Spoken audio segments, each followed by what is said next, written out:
وہ کچن میں آ گئے۔ علاقے میں بجلی نہیں تھی، ضرورت کے لیے لیمپ اور لالٹین موجود تھے۔ دوپہر میں دونوں موت سے کتنے قریب تھے، لیکن خطرات سے کھیلنا اس کا کام تھا۔ پاگل پن تھا، کریزی، نینا نے سوچا۔ وہ خود بھی تو کریزی ہے، کیوں اس کے بارے میں سوچتی ہے، کیوں اس کی رفاقت بھاتی ہے؟ نینا نے وائن کا سپ لیا۔ وہ اس کے بارے میں سوچ رہی تھی۔ یہ سرسری انداز نہیں تھا، اس میں دکھ بھی تھا اور بے قابو بہاؤ میں شدت تھی جو اسے کھینچ رہی تھی۔ وہ کھانا ہی بھول گئی۔ وہ اپنی ڈیوٹی انجام دے رہا ہے اور میں ایک خوش باش فیملی کے بارے میں سوچ رہی ہوں۔ تمہیں بچے کیسے لگتے ہیں؟ یہ کیا سوال کر دیا اس نے؟ واٹ؟ اس نے حیرت سے نینا کو دیکھا۔ نینا نے نروس ہو کے نظریں جھکا لی۔ کچھ دیر بعد اس نے نگاہ اٹھائی۔ وہ اسی کو دیکھ رہا تھا، تاہم انداز بدلا ہوا تھا۔ وہ گواہ کو نہیں، نینا کو دیکھ رہا تھا۔ سبز آنکھوں میں کشمکش تھی۔ اس نے تیزی سے کہا، مجھے چلنا چاہیے۔ نینا نے نچلا ہونٹ دانتوں میں لیا۔ دیر ہو رہی ہے، سیم نے کہا، تاہم وہ کرسی سے نہیں اٹھا۔ دونوں کی نظریں بھی باتیں کر رہی تھیں۔ نینا نے ہی نظریں ہٹائی۔ وہ پھر نروس ہو چلی۔ وائن کا گلاس اٹھایا۔ اگلے لمحے مارے حیرت کے وہ جامد ہو گئی۔ سیم نے نرمی سے گلاس اس کے ہاتھ سے لے کر نیچے رکھ دیا۔ اس نے نینا کا ہاتھ اوپر کیا اور ہتھیلی کو چوم لیا۔ قیمت غم اب مئے ناب نہیں، سرور تو دل کی دھڑکن میں ہے۔ خود فراموشی بڑھا دے، نظر کی آشتی بڑھا دے، سیر چشمی کی قسم یوں پلا کے تشنگی بڑھا دے۔ سیم نے ہاتھ کے سہارے سے اٹھایا۔ نینا نے آنکھیں بند کر لیں۔ میں نہیں چاہتی کہ تم جاؤ، نینا منمنائی۔ Bad idea. کیوں؟ اس لیے، سیم نے کلائی کو چوما۔ دائرہ کار بڑھتا گیا۔ یہ غلط ہے، تم جانتی ہو اور میں بھی۔ غلطیاں تو ہم کرتے ہیں، اور یہ غلطی؟ نینا نے اس کی آنکھوں میں دیکھا۔ آنکھیں کھلی کتاب تھیں۔ نینا نے آنکھوں میں سب کچھ کھول دیا۔ سیم نے سب پڑھ لیا۔ خود رفتگی دل نے وہ طوفان اٹھایا، حشر برپا تھا۔ ساغر و سیو نہ رہا، کون بتائے دل کہاں گیا؟ نغمہ اور تھا، بزم اور تھی، بزم کا رنگ اور، داستان ہی بدل گئی داستان کے ساتھ۔ وہ صبح بیدار ہوئی تو تنہا تھی۔ آگ بجھنے کے باعث سردی لگ رہی تھی۔ سب سے بڑھ کر وہ سیم کی غیر موجودگی مس کر رہی تھی۔ ایک اچھے کاپ کے لیے رومان ٹریپ کی مانند ہوتا ہے، جو اس کی کارکردگی کو متاثر کرتا ہے، اس کی کمزوری بن جاتا ہے۔ سیم جانتا تھا، اسے یہ احساس بہت دیر کے بعد ہوا کہ وہ ایک انسان بھی تھا۔ اس معاملے میں وہ خود ہی ملزم تھا۔ جتنا بچتا اتنا ہی الجھتا جاتا تھا۔ نینا نے ٹھیک کہا تھا، تمام پولیس فورس غیر شادی شدہ تو نہیں تھی۔ شہر پہنچ کر وہ سیدھا آفس گیا۔ ڈیسک پر ٹاکیڈا کی رپورٹس موجود تھیں۔ رپورٹس کے مطابق نینا کے اپارٹمنٹ میں دھماکے کی نوعیت بھی وہی تھی جو گودام اور چرچ میں تھی۔ فرق ڈیٹونیشن میں تھا۔ گودام کا ٹائمر سادہ تھا، چرچ میں پیکج بم تھا، جہاں دھماکہ تحفے کی پیکنگ کھولنے پر ہونا تھا، اور نینا کے اپارٹمنٹ میں وائر استعمال کیا گیا تھا۔ کوئی شک نہیں کہ بامبر ورسٹائل تھا۔ سچویشن کے مطابق وہ ڈیوائس بدلنے پر قادر تھا۔ کون ہے؟ ٹاکیڈا کی رپورٹ کے مطابق گودام سے انگلیوں کے نشانات ملے تھے۔ کیا وہ سپیکٹرا ہو سکتا ہے؟ کیا وہ واپس آ گیا ہے؟ سیم 8 بجے ہیڈ کوارٹر کی میٹنگ میں شریک ہوا۔ وہاں موجودہ چہروں پر اضطراب اور تناؤ عیاں تھا۔ اٹارنی لیڈل کی موجودگی پریشانی میں اضافے کا باعث تھی۔ لیڈل نے نیو یارک ٹائمز کا صبح کا ایڈیشن لہرایا۔ سرخی دیکھو، وہ بولا، پورٹلینڈ مین نیا بومبنگ کیپٹل۔ اس نے اخبار میز پر پٹخا۔ کیا ہو رہا ہے؟ دھماکے کرنے والا کون ہے؟ کچھ دیر خاموشی رہی، پھر سیم نے کہا، کم از کم ہم اتنا جانتے ہیں کہ ہدف کون ہے۔ وہ لڑکی جس کی شادی چرچ میں طے تھی، لیکن گودام دھماکے کا تعلق اس لڑکی سے بنتا نظر نہیں آ رہا، کوپر اسمتھ نے کہا۔ 90% امکان ہے کہ گودام دھماکے کا تعلق بلی بینفرڈ سے ہے۔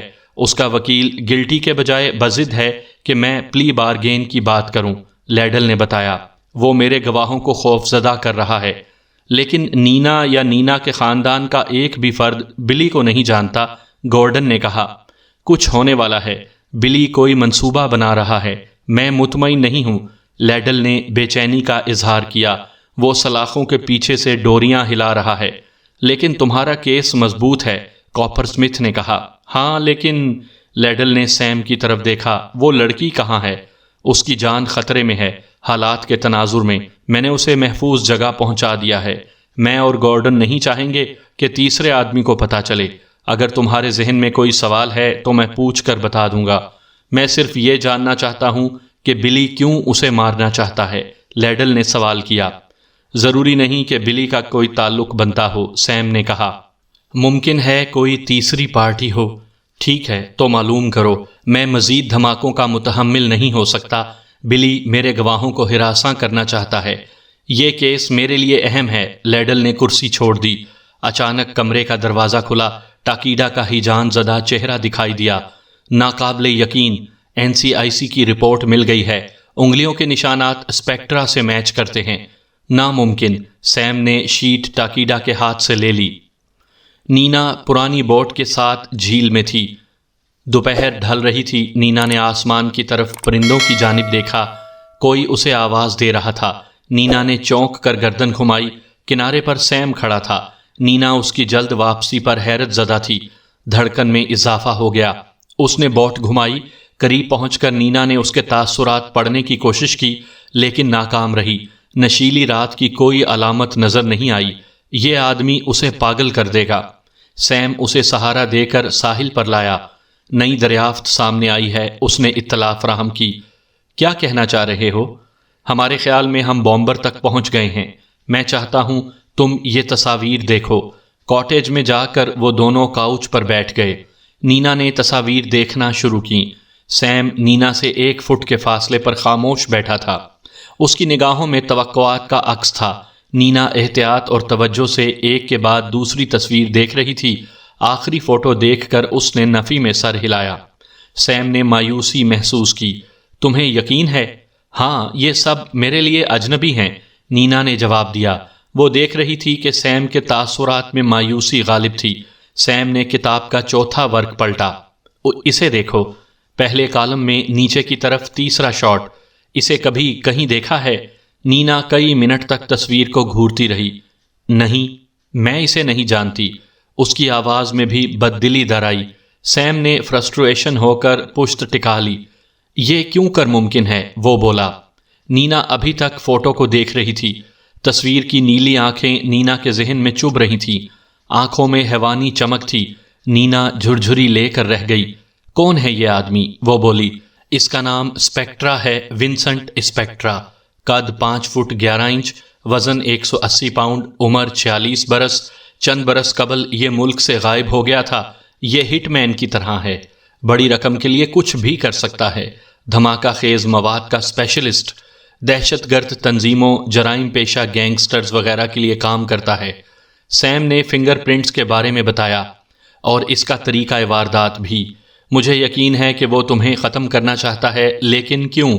جبکہ تم اسے جانتی تک نہیں۔ میں اس کے نام سے بھی ناواقف ہوں۔ سیم کھڑا ہو کر ٹہلنے لگا۔ کسی اور نے اسپیکٹرا کی خدمات حاصل کی ہیں؟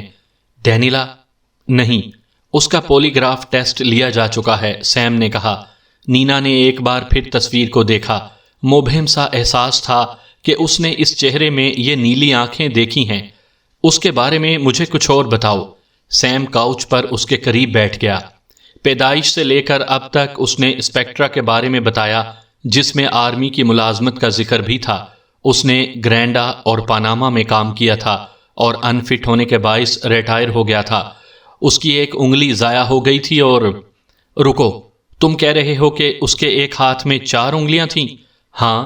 کون سا ہاتھ؟ بایاں۔ سیم کی آنکھوں میں امید کی چمک ابھری۔ نینا ساکت بیٹھی، یادداشت پر زور دے رہی تھی۔ بائیں ہاتھ کی درمیانی انگلی تھی۔ اس نے آہستہ سے سوال کیا۔ ہاں، سیم نے کہا۔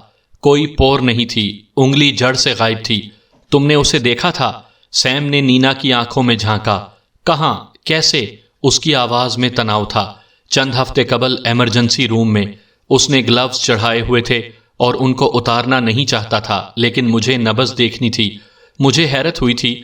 میں نے استفسار کیا تو اس نے کسی مشینری کا حوالہ دیا تھا، جس کے باعث اسے انگلی سے محروم ہونا پڑا۔ ایمرجنسی روم میں کیوں آیا تھا؟ وہ سائیکل سے ٹکرا گیا تھا اور بازو پر کٹ آنے کے باعث ٹانکے لگنے تھے۔ میں اپنا کام کر کے کچھ دیر کے لیے کمرے سے گئی، واپسی پر وہ غائب تھا۔ میں نے خیال کیا کہ وہ ادائیگی سے بچنا چاہتا تھا، لیکن بعد ازاں معلوم ہوا کہ اس نے کیش ادائیگی کر دی تھی۔ تمہیں نام یاد ہے؟ سیم نے سوال کیا۔ نہیں، نام یاد رکھنا میری کمزوری ہے۔ اس کے بارے میں ہر بات وضاحت سے بتاؤ، سیم نے کہا۔ نینا نے جو کچھ بتایا اس میں نیلی آنکھیں اور قد ہی اسپیکٹرا سے مشابہ تھا۔ بڑا مسئلہ نہیں ہے، سیم بولا، بال ڈائی کیے جا سکتے ہیں اور چہرے کے لیے پلاسٹک سرجری، لیکن اسے مجھے ختم کرنے کی کیا ضرورت ہے؟ تم نے اسے دیکھا ہے، تم اسے پہچان سکتی ہو، سیم نے جواب دیا۔ بہت سے افراد نے اسے دیکھا ہوگا، نینا نے اعتراض کیا۔ تم واحد ہو جس نے اس کی کٹی ہوئی انگلی دیکھی تھی اور وہ دستانے اتارنا نہیں چاہتا تھا۔ ہاں، لیکن دستانے یونیفارم کا حصہ تھے۔ یونیفارم؟ کیسا یونیفارم؟ لمبی آستینوں والی جیکٹ اور پیتل کے بٹن، دستانے، پتلون اور اطراف میں پٹیاں، جیسے ایلیویٹر آپریٹر یا بیل ہوپ۔ جیکٹ پر کسی لوگوں کی کڑھائی تھی؟ کوئی معروف عمارت یا ہوٹل؟ نہیں، نینا نے کہا، لیکن اتنی سی بات کے لیے میں اس کے لیے خطرہ کیوں کر بن سکتی ہوں؟ وہ نئی شناخت کے ساتھ آپریٹ کر رہا ہے۔ نئی شناخت کوئی نہیں جانتا، البتہ انگلی کی غیر موجودگی اس کے لیے مسئلہ ہے، جسے تم دیکھ چکی ہو۔ تم کوشش کرو تو اسے پہچان سکتی ہو۔ فرض کرو ہم عوام کے لیے اعلان کر دیتے ہیں کہ مدد کے لیے آگے آئیں۔ پولیس کو ایک آدمی کی تلاش ہے جس کے بائیں ہاتھ کی درمیانی انگلی نہیں ہے۔ اس صورت میں کیا تم سامنے نہیں آؤ گی؟ ہاں، میں کوشش کروں گی۔ بس اسے اسی بات کا خطرہ ہے۔ تم کافی کچھ سمجھ گئی ہو، اب نئے سرے سے غور کرو کہ کوئی نکتہ تمہارے ذہن سے اوجھل تو نہیں ہو رہا۔ نینا نے کتاب کو دیکھتے ہوئے توجہ مرکوز کی۔ مان اس کی یادداشت میں ایک شرارہ لپکا اور اس کا تمام بدن برف کی طرح سرد پڑ گیا۔ ڈاکٹر، اس نے خوف زدہ آواز میں کہا۔ ڈاکٹر نے اسے ٹریٹ کیا تھا، میں مدد کر رہی تھی۔ کون ڈاکٹر؟ بے اختیار سیم کا ہاتھ اس کے بازو پر چلا گیا۔ رابرٹ، وہ رابرٹ تھا۔ دونوں ایک ٹک ایک دوسرے کو گھور رہے تھے۔ بکھرے پزل کے ٹکڑے یکجا ہو رہے تھے۔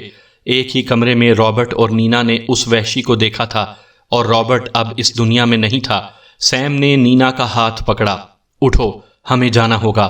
دونوں روبرو کھڑے تھے۔ سیم کی قربت اور لمس کو نظر انداز کرنا نینا کے لیے ممکن نہیں تھا۔ آج، ابھی؟ نینا نے سوال کیا۔ ہاں، ضروری کام ہے، تمہارے بغیر ممکن نہیں۔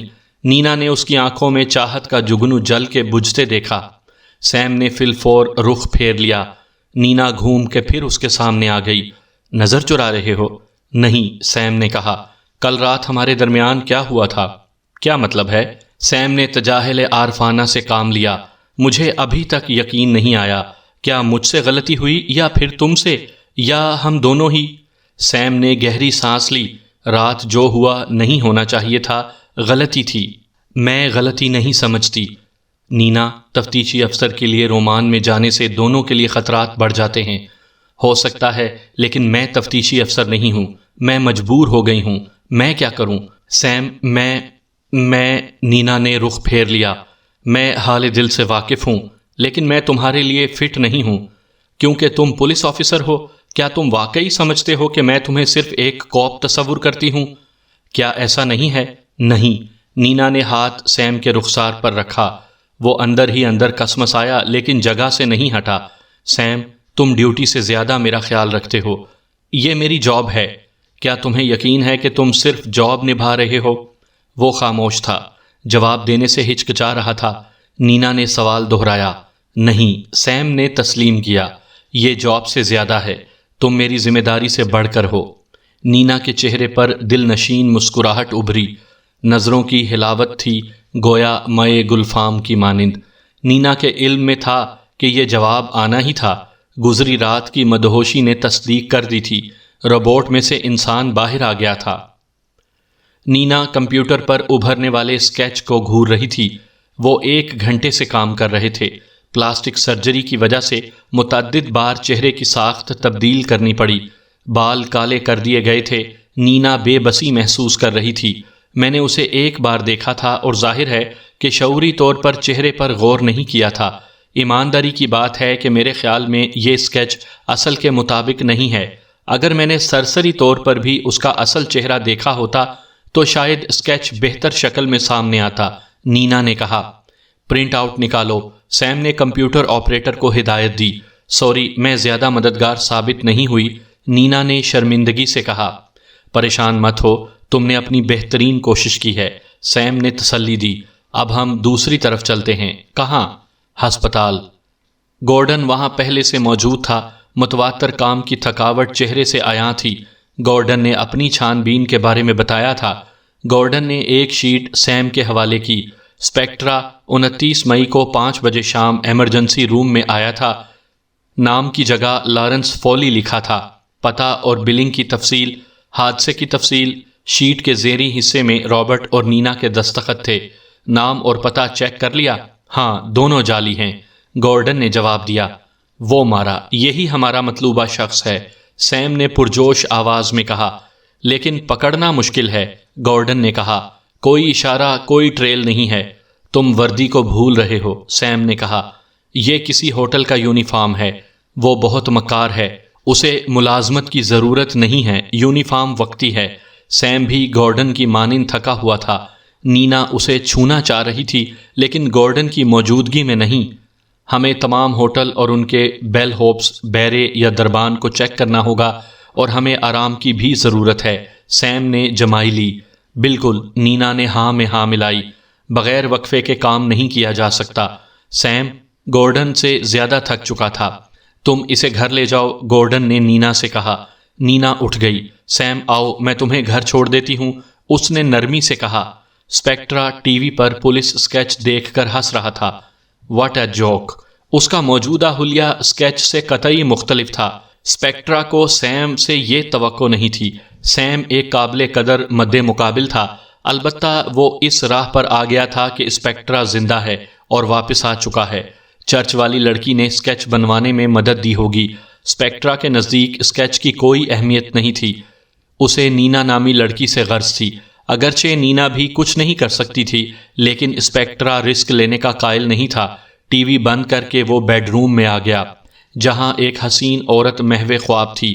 میرلن ڈیکوف سے وہ 3 ہفتے قبل اسٹاپ لائن کلب میں ملا تھا. وہ دولت کی بھوکی تھی اور کلب میں اپنی جوانی اور خوبصورتی کو بے دھڑک کیش کر رہی تھی. اس کی خواہش بھی جوانی کی مانند منہ زور تھی. اسپیکٹرا نے اسے دونوں چیزیں فراہم کی. وہ بدمست تھی. سوال جواب کی ضرورت ہی نہیں تھی. سوال نہ کرنے کی تیسری خوبی اسپیکٹرا کو خاص طور پر پسند تھی. میرلن کے بال سنہرے، بدن سنہرا، شاید خون بھی سنہرا تھا. 2 گھنٹے بعد سنہرے بالوں والی عورت گرے سوٹ میں آئی ڈی کے ساتھ قید خانے کے آفیشلز کے سامنے تھی. میں فریک اور ڈیرن کی اٹارنی ہوں، اس نے تعارف کروایا. فرم کی جانب سے میں بلی بن فورڈ سے ملنے آئی ہوں. کچھ دیر بعد وہ بلی کے سامنے تھی. چند لمحے بلی نے اس فتنہ پرور کا جائزہ لیا، پھر بولا، میں نے ٹی وی پر خبر دیکھی تھی، یہ کیا ہو رہا ہے؟ وہ کہتا ہے یہ سب غیر اہم ہے، وہ اپنے وعدے کے مطابق تمہارا کام کر دے گا. بلی نے گارڈ کی جانب دیکھا. وہ کچھ فاصلے پر کھڑا تھا. وہ یقین دہانی چاہتا ہے کہ ہفتے سے پہلے تم ادائیگی تیار رکھو گے. ادائیگی کا مسئلہ نہیں ہے لیکن کام ہونے کے بعد. کورٹ کی تاریخ تیزی سے قریب آ رہی ہے. سنہری گڑیا مسکرائی. کام ہو جائے گا، اس نے گارنٹی دی ہے. سیم بیدار ہوا تو کافی اور اروما کی مہک آ رہی تھی، ساتھ ہی کوکنگ اشتہا انگیز. وہ کمرے میں اکیلا تھا لیکن گھر میں کوئی اور بھی تھا. رات وہ بستر پر گرتے ہی سو گیا تھا. آخری احساس تھا کہ نینا بھی بیڈ روم میں تھی. مہینوں بعد وہ مسکراتا ہوا بستر سے اٹھا اور شاور کے لیے قدم بڑھائے. عورت کی موجودگی نے گھر کے ماحول کو بدل دیا تھا، در و دیوار اور اجاڑ پن کو بدل دیا تھا. وہ لباس بدل کے کچن میں گیا. نینا کو دیکھ کر قدم لڑکھڑائے. وہ پلٹ کر مسکرائی. Good morning. نینا نے دونوں بازو سیم کی گردن میں حائل کر دیے. کوئی بھی ہو، آئیڈیل سچویشن تھی. گھر میں ایک عورت ہو، وہ بھی نینا جیسی، جو گھر کا اور اس کا خیال رکھے، مکان کو گھر میں تبدیل کر دے. سیم کے دل میں دھڑکنیں شور مچانے لگیں. اس نے دونوں ہاتھ نینا کے شانوں پر رکھ دیے اور ایک قدم پیچھے ہٹا. نینا، کچھ بات کرنی ہے، وہ بولا. کیس کے بارے میں؟ نہیں، میرا مطلب ہے ہم دونوں کے بارے میں. یکدم نینا کے چہرے سے رنگین مسکراہٹ غائب ہو گئی. وہ پلٹی اور کچن کے سلیب سے ٹیک لگا کر کھڑی ہو گئی۔ اس وقت سیم نے خود سے نفرت محسوس کی۔ رات ٹھیک نہیں ہوا۔ رات کچھ نہیں ہوا تھا، میں تمہیں گھر تک لائی اور بیڈ تک پہنچایا۔ یہی میں سمجھانا چاہ رہا ہوں نینا۔ میں اتنا بے جان تھا کہ ایک ٹرین بھی کاٹیج سے گزر جاتی تو میں ہل نہ پاتا۔ اگر میں اپنی پلکیں تک نہیں اٹھا سکتا پھر میں کیوں کر تمہاری حفاظت کر سکتا ہوں؟ او سیم، نینا نے بڑھ کر دونوں ہاتھوں سے سیم کا چہرہ سہلایا۔ گزشتہ رات میں تمہارا خیال رکھنا چاہتی تھی۔ یہ کام کر کے میں نے بہت مسرت حاصل کی۔ تمہاری حفاظت میری ذمہ داری ہے، سیم نے کہا۔ میں اتنی بے بس نہیں، کبھی کبھی میں بھی تمہارا خیال رکھ سکتی ہوں۔ تم 12 مہینے 24 گھنٹے کیوں اور کیسے پولیس رول ادا کر سکتے ہو؟ نینا شاید تم ٹھیک ہو، لیکن جیسے میرا کیریئر گزرا ہے مجھے ڈر لگتا ہے۔ میں عادی ہو گیا ہوں، تمہاری وجہ سے میرا ارتکاز ختم ہونے لگتا ہے۔ میں نے تمہاری حفاظت کی ذمہ داری کسی اور کے سپرد کرنے کا فیصلہ کیا ہے۔ مجھے کسی پر بھروسہ نہیں، میں تم پر اعتماد کرتی ہوں۔ نینا پلیز سمجھو، میرا اس کے ساتھ پہلے ہی تصادم ہو چکا ہے۔ وہ اب تک جان چکا ہوگا کہ میں تمہارے ساتھ ہوں۔ ایک دوسرے کی مدد کے لیے ہمیں سمجھداری کا مظاہرہ کرنا چاہیے۔ ڈیوٹی کے دوران محبت مروا دیتی ہے۔ تم نہ کرو، لیکن مجھے کیوں مجبور کر رہے ہو؟ میں کوئی مسئلہ نہیں کھڑا کروں گی۔ 8 آدمی ایک قطار میں شیشے کی دیوار کی دوسری جانب کھڑے تھے۔ شیشہ یک طرفہ تھا۔ نینا رک کر قدم بقدم ان کے چہروں اور وردیوں کو ٹٹول رہی تھی۔ کچھ دیر بعد اس نے تھکی ہوئی آواز میں اپنی ناکامی کا اعتراف کیا۔ اس فضول مشق سے کیا حاصل ہوا؟ لیڈل نے سیم پر طنز کیا۔ ایک کوشش میں کامیابی نہیں ملتی، ہم آگے بڑھ رہے ہیں، سیم نے کہا۔ پولیس رپورٹ کے مطابق بائیسیکل سے تصادم مین کانگریس اسٹریٹ پر ہوا تھا، گورڈن نے بتایا۔ دستانے چڑھانے کے لیے اسے وردی کی ضرورت ہے۔ وردی کے ساتھ دستانوں پر کوئی توجہ نہیں دیتا۔ کانگریس؟ لیڈل کی پیشانی پر بل پڑ گئے۔ پائر ہوٹل کے نزدیک، سیم بولا۔ کیا پرسوں گورنر بطور مہمان اسپیکر کے کاروباری سیمینار میں شریک نہیں ہو رہا؟ سیم نے کہا۔ تمہارے خیال میں اسپیکٹرا کا ٹارگٹ گورنر ہے؟ ممکن ہے، ہوٹل کو چیک کرنا پڑے گا۔ ڈبل چیک، خاص طور پر گورنر کا کمرہ۔ ہوٹل کے بیرے، قد و قامت اور عمر کے پیش نظر انہیں دیکھنے کی ضرورت نہیں۔ صرف ایک نمبر 3 ہے جس پر شبہ کیا جا سکتا ہے، لیکن اس کی 10 انگلیاں سلامت ہیں۔ نینا کو وردی دیکھ کر شاید کچھ یاد آ جائے۔ نینا شیشے کی دیوار میں سے نمبر 3 کو دیکھ رہی تھی۔ وہ ہوٹل پائپر کی وردی میں تھا، سرخ جیکٹ، سیاہ پتلون۔ یہ ہوٹل پائپر کی وردی ہے؟ ہاں، گورڈن نے جواب دیا۔ کیوں؟ ایمرجنسی روم میں وہ اس وردی میں نہیں تھا۔ اس کی جیکٹ کا رنگ سبز تھا، فارسٹ گرین۔ گورڈن نے نفی میں سر ہلایا۔ ہالیڈے ان، سرخ وردی۔ میریٹ گرین، لیکن میریٹ حادثے کے مقام سے فاصلے پر ہے۔ چیک آؤٹ میریٹ، لیڈل نے بے چینی سے کہا۔ ہر ہوٹل چیک کرو، مجھے یہ آدمی چاہیے۔ گورنر کب پہنچے گا؟ کسی وقت سپہر میں، گورڈن نے جواب دیا۔ لیڈل نے گھڑی دیکھی۔ پورے 24 گھنٹے ہیں، کچھ سامنے آئے تو کال کرنا۔ یس سر، یور ہائنس، گورڈن نے زیر لب کہا۔ میں اور میری بیوی آج رات گرانٹ تھیٹر میں ہوں گے، پیپر میرے پاس ہوگا۔ آفیسر لیون پریسلر مضبوط جسم کا مالک تھا اور اپنے کام سے کام رکھتا تھا۔ ہوٹل میں نینا کے ساتھ 3 گھنٹے گزر گئے تھے۔ اس دوران اس نے کسی سوال کے جواب میں فقط یس اور نو کے الفاظ استعمال کیے تھے۔ نینا کو لگا وہ گونگا ہے۔ پریسلر متواتر حرکت میں تھا اور چیتے کی مانند چوکس، کبھی ڈور لاک چیک کرتا، کبھی کھڑکی کی طرف جاتا۔ نینا نے بیزار ہو کر وہ ناول اٹھایا جو اس نے ہوٹل کی گفٹ شاپ سے لیا تھا۔ ناول میں اس کا دل نہیں لگ رہا تھا، وہ سادہ دل تھی، خاموش طبع نہیں۔ تم کئی سال سے پولیس میں ہو؟ یس میم۔ تمہیں خوف نہیں آتا؟ نو میم۔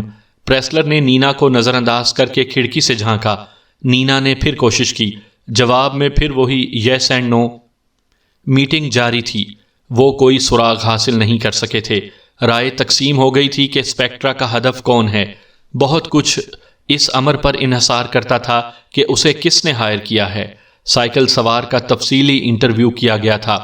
اس کے مطابق غیر اہم حادثہ کانگریس اسٹریٹ پر ہی ہوا تھا، فرینکلن اسٹریٹ کے قریب۔ سیم کی ٹیم نے علاقے کا ایک ایک کونا دیکھ لیا تھا، نہ ہی اسکیچ کو کوئی پہچان پایا تھا۔ کیا تم تمام وردیاں نینا کو دکھا چکے ہو؟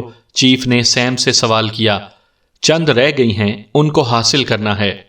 گرانٹ تھیٹر کا مینیجر پروگرام کی کامیابی کے لیے سرگرم تھا۔ آج کی رات نسبتاً کافی تعداد متوقع تھی، 500۔ بنیادی طور پر program local legal aid committee کے لیے تھا۔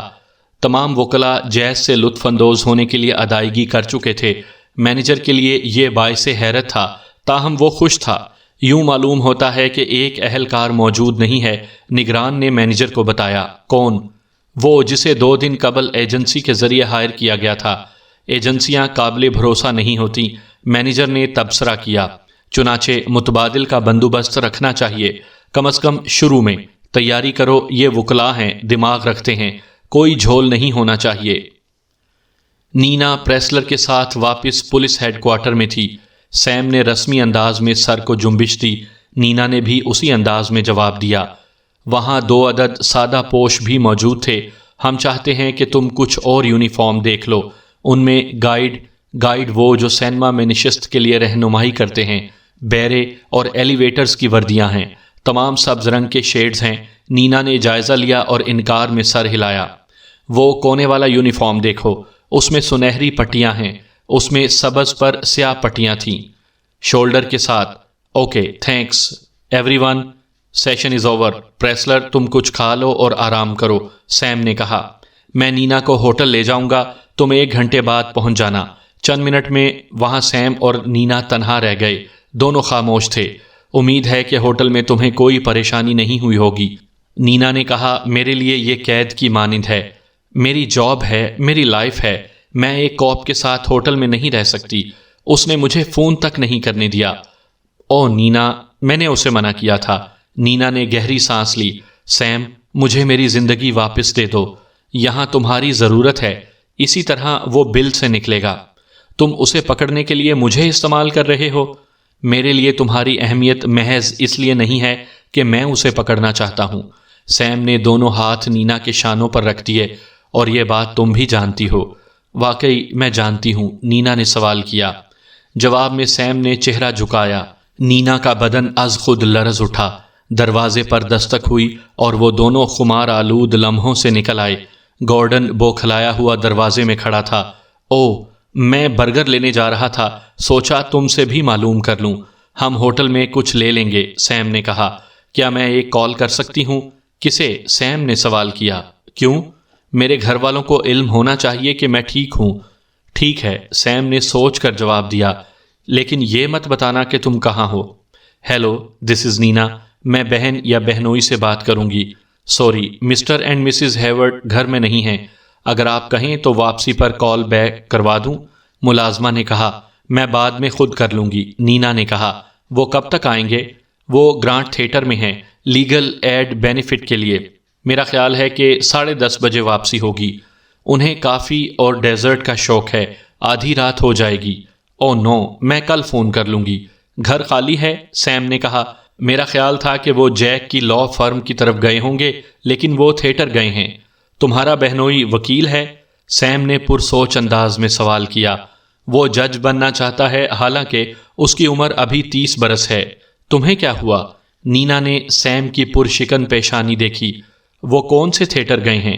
گرانٹ تھیٹر، امدادی پروگرام ہے، میرا مطلب ہے لیگل ایڈ۔ لعنت ہے مجھ پر۔ نینا، جم کے بیٹھو، سیم نے خطرناک یو ٹرن لیا۔ کیا کر رہے ہو؟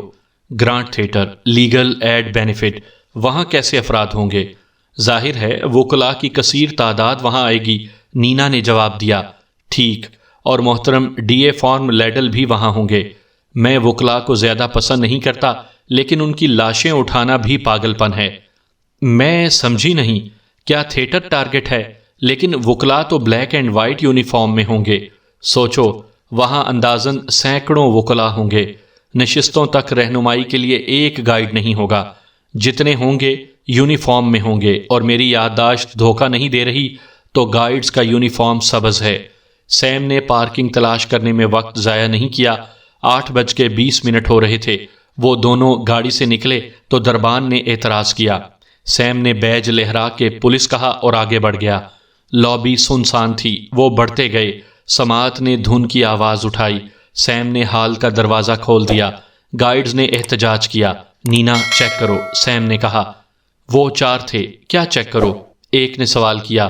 سبز جیکٹ، سیاہ پٹیاں، پیتل کے بٹن، لیکن کوئی بھی دراز قامت نہیں تھا۔ نینا نے ڈریس کی تصدیق کر دی۔ سیم نے اپنا بیج دکھایا۔ تم 4 ہو صرف؟ اس نے سوال کیا۔ نہیں، ایک غیر حاضر ہے، جواب ملا۔ کیا اس کے ایک ہاتھ کی انگلی غائب ہے؟ کیسے معلوم ہوگا؟ ہم دستانے پہنتے ہیں۔ یہاں بم رکھا گیا ہے۔ سیم نے وقفہ لے کر مشکل فیصلہ سنایا۔ وہ رسک لینے کا متحمل نہیں ہو سکتا تھا۔ گائیڈز کے چہرے متغیر ہو گئے۔ نینا باہر جاؤ، گاڑی میں انتظار کرو۔ لیکن تم اکیلے؟